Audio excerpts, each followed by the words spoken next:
Morning, everyone. I'm Christina Pereira, and this is part of our Healthy Mind, Healthy Body series. And this is about connections in rewriting your script on trauma. So, during these times, what we're finding is reconnecting and redirecting trauma in a new way to discover yourself is one of the most beneficial things that we can all do during this time. So, what we immediately need if there is a disaster, and in this case, we're talking about a nationwide disaster. First thing that we all need is space. We also need to feel safe. Safety usually comes from friends and loved ones. So, a lot of times, what happens is during these times that people will say, you need to go see a therapist. And that begins, over and over. And, people will highly recommend that. When someone is searching for and looking to feel safe, a stranger is not the first person, which isn't to say that therapy is essential, but it's really not one of the first things you want to do. A person needs to feel that they can communicate with close friends and family where they're immediately going to feel safe. They also need a little bit of time to process everything and what that means to them, but it is imperative there is follow up. And sort of throughout the process, you can, notice what's happening with the person behind the scenes and can jump in as needed, but you have to then begin a follow up where you can introduce therapy. So, what can happen is that the anxiety and the beginning of the road of trauma is the person may try to avoid what they would consider dangerous places, as well as dangerous situations. And in that, they would like to control the environment around them. Now, in this situation, the world may feel as a dangerous place. And because we are asked to social distance and to stay at home, that can really manifest in a way where people will not want to leave the home. So it really comes down to the person's response and how they have dealt with previous traumas. So when we look at national disasters, um, typically it comes up as 9/11, Sandy Hook, Columbine shootings, and Hurricane Sandy. So when people have gone through this, a couple of things happen. Because of the previous experience in it, a lot of people can become very resilient. So they learned through this naturally, through their own way to handle it, how to deal with it. So the expectation would be, in some cases, this would work out, they'd be able to manage this because they've already been through something similar. However, the risk is that second time trauma is really when things can start to unravel. So we have to be very, very mindful of that. So trauma, what happens to us? We all naturally go into these states when we experience or actually witness a devastating event. Now, a devastating event typically is something that potentially can be life-altering. A massive car accident, a tragedy, witnessing someone being harmed, or even, you know, someone dying in front of us. Our natural response that our body does is we get into either a fight mode, we freeze up, or we leave. These are all very natural reactions. So when the trauma hits, if you look at what happens with the brain, it automatically hits that stress hormone, get a racing heart rate, and that's when those responses happen. The interesting thing is we cannot feel these emotional reactions and relaxation at the same time. So they are two different ways that we handle things. What we are finding that has been extremely successful, and there is very much tons and tons of research that's been done with the power of connection. Social support, connection, it's a staple of life. Everyone, always felt, what do we really need? Food, water, shelter, and air. But they have also added in connection. Virtual connections can prevent post-traumatic stress disorder. This is amazing. And when they have done one particular research that they have done is they've taken people that may have been in traumatic situations and have them in MRIs to watch how the brain functions. And they would throw a tennis ball to each person. When they stopped throwing the tennis ball, that person interpreted that as a lack of connection. With that lack of connection, the brain chemistry changed, and they were able to witness this through and examine it through an MRI machine. Connections give us strength and resilience when faced with trauma and loss. And virtually, looking at someone else's face, seeing their expression, and that connection helps to alleviate the symptoms. We're all wired to feel supported, valued, and socially connected. It's just part of our makeup. When we experience multiple traumas, therapy and social support can enhance the emotional regulation and soothe trauma-driven fears. Virtual connections allows us to spend more quality time with each other.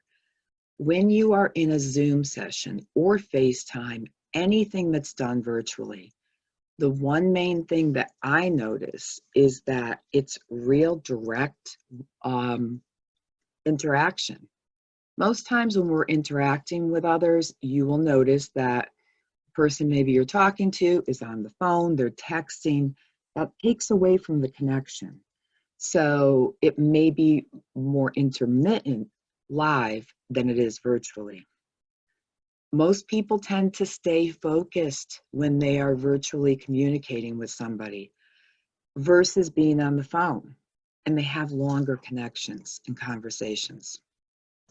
The social brain and the need for secure attachments. Again, it goes back to how we're wired. It's in our DNA. The brain is an attached system drawn to being with others. Some people are selective. They may only want one or two people in our lives. Others have a need for a large group. So when we have more deeper connections, the prediction and the research has indicated that we have better overall health. Social networks affect our health and happiness. Who would have known? So many of these things have been around forever. People tend to gravitate more towards, I think in the past, Facebook, and which is just, sharing their experience, getting feedback from others, but now we have so much more. So pain is the feeling, suffering is the effect that the pain gives us. If we can endure pain, which we all are able to do, we can live without suffering. So if you are physically harmed, and that can go in many different ways, we don't have to suffer. When the pain subsides, we can recover. If we go back and live in the pain, that's what brings in the suffering. And we do have control over that in our minds. And some people may need more help than others. When we have a physical trauma and emotional trauma, our brains get activated the same way. We feel pain. It may manifest its way in multiple areas, but we still feel the same type of pain. Pain from a lack of connection or losing someone that is very close to us has that same feeling. So, triggers of past events with our senses can go back and create that physical and emotional pain. So, I'll use the example of 9/11. So, for people wherever they were that day, they were aware of what was happening, where they were sitting, what they felt, and if actually in the area, what they saw. If they saw smoke, if they smelt it, that can then, in the end, be a trigger. The people I worked with in Sandy Hook, the largest trigger across the board with the people that were in the building was the intercom. The intercom with the crackling sound would be chilling for them. So that would be something that was a challenge, so much so that they changed the intercom system for the teachers. However, if they were to go into another school, they still experience the same thing. So they had to work on desensitizing themselves because that sense became so overwhelming. Studies have monitored our brains. So when connection is lost, our brain chemistry changes to a physical and emotional strain on our body. They have also discovered that the use of like Tylenol or aspirin with treatment of physical pain also subsides the symptoms of emotional pain. So it's very real. When people say, move on, get over it, if someone could do that, of course they would do it. We have to keep our heart healthy. Broken heart syndrome, okay? So it is stress induced and it has an effect on our heart due to an emotional pain, a loss, a breakup, anything, or anyone that is no longer in our life can truly cause broken heart syndrome. This can start to break down the functioning of the heart. If we're able to recognize it, we can work with it. So, first time I noticed this was my aunt who had ducks. When one duck died, shortly thereafter, the other one would. This doesn't mean that people are not going to be able to live without someone. They have to recognize the effect that it has on them and immediately reconnect with others. By reconnecting, you're creating new memories, and the other ones with time will eventually fade and subside. It doesn't mean that we're not going to feel the loss, but we're not going to feel it to the extent that is wearing down and the effects that it's going to have on our heart. So you redirect that pain into new friends, reconnecting, maybe reconnecting with people that we haven't spoken to in a while. And when you do that, there has been a common connection and something that kept you with that person. It's going to bring you back to those memories. And it's all about rewiring our brain, which is something we can all do. So now we can open up our circle of connections, and it can be done virtually. There are so many outlets out there right now. So we're going to let it be virtual for now. We don't really have a choice. I mean, social distancing is not necessarily with strangers going to allow for those types of connections that are necessary. If you go on any site, everything is now, for the time being, done virtually. Try speed friending. If you ever wanted to take a course, take that course now. One of the benefits in New York City is the fact that education is free. That's a gift, a very special one. So you want to use your time productively and in a way that you can enhance your life. So as we move on and things change and the world starts to open up, you want to be able to take that special new quality or education that you have and use it in the new world. Have the courage to do something that maybe you always wanted to try, but didn't feel like that you could. The nice thing is, when you can go in virtually, you don't have to show yourself.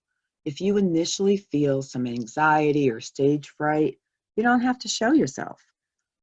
If it's not for you, you click your mouse and you leave. There is no commitment. There is no one saying anyone has to do anything. Eventbrite has a ton of different things that occur on a daily basis. Classes, concerts, everything that we have enjoyed is now available to us virtually. And again, it's a good opportunity to discover new interests. You never know in life until you try something on. So today's an opportunity to get better. Don't waste it. Let's live our lives.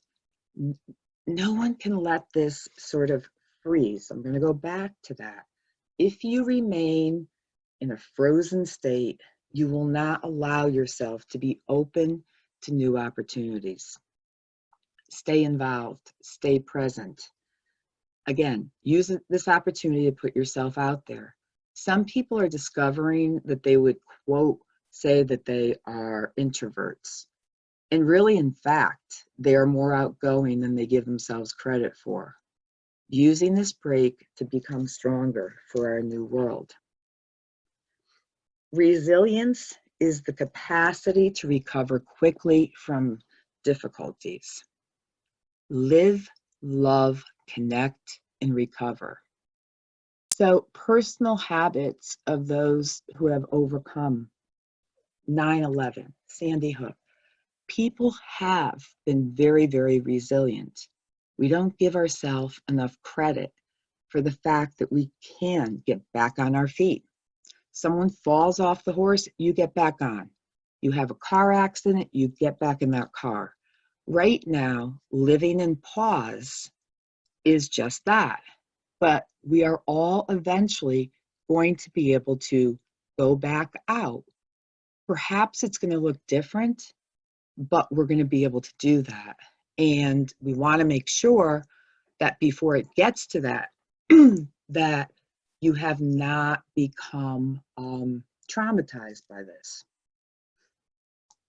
All of us stronger together, all right? New York City, New Jersey, Connecticut, all of these areas work together, and there is strength with everyone feeling the same thing. It's just our responses and our reactions. We're all stronger together. Set some goals. Make sure you stick with the routine. You're not alone in this. This is your life. Live it. We can still live our lives, and we can live it in a different way, and maybe in a way that we actually feel happier. So in the prevention of trauma and loss and PTSD, some people may be a little bit more susceptible. So somebody who has gone through multiple traumas and has had challenges in that might be more prone to getting into a post-traumatic stress disorder and then experiencing these flashbacks. Others that typically are a little bit more resilient and just have a different personality might not be as prone to this. But this is the strength. We're all the strength for each other. And we're going to survive. And it's going to be a very different world. I believe it's going to be a better one. Please connect.